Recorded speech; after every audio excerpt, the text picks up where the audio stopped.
In this problem, we have to graph a rational function using intercepts and asymptotes and all that good stuff.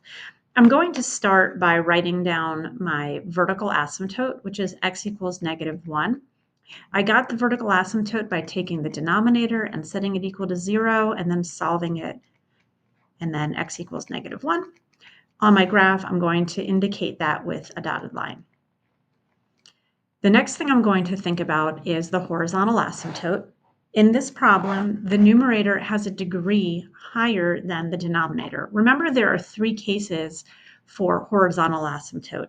If the degree of P is smaller than the degree of Q, that's when we get a horizontal asymptote at 0. And an example of that is the parent graph y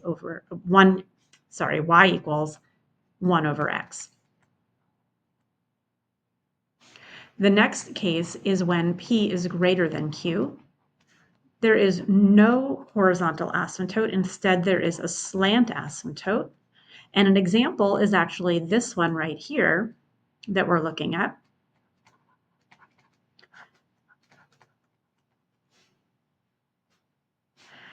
The third scenario is if the degrees of P and Q are equal to each other. And again, these are the degrees that we're analyzing.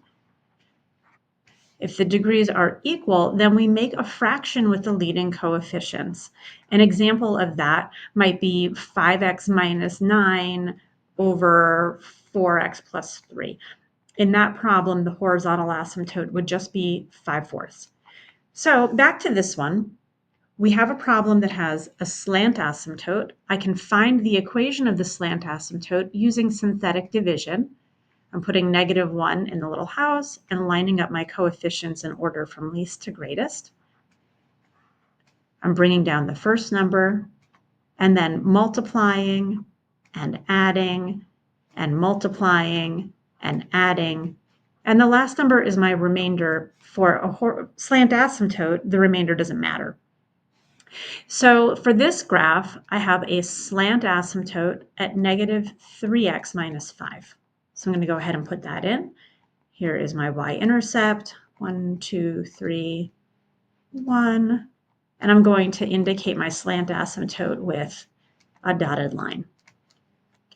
The next thing that I'm going to want to do is sketch in the equation by plotting points. I think that the easiest things to plug in are the numbers on either side of the vertical asymptote. So I'm making a little t-table here using my black marker. And I'm going to plug in 0, and I'm going to plug in -2. When I plug in 0 into my original function, the one up here, I get 2.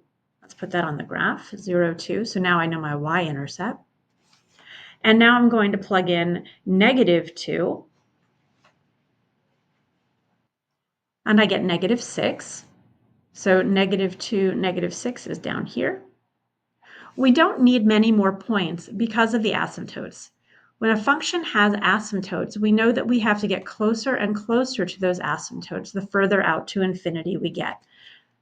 Let me try to make that one get a little closer. There we go. That's better. And then same thing on this side, right? As we get further and further out, we just get closer and closer to our asymptotes. And now I have graphed my function.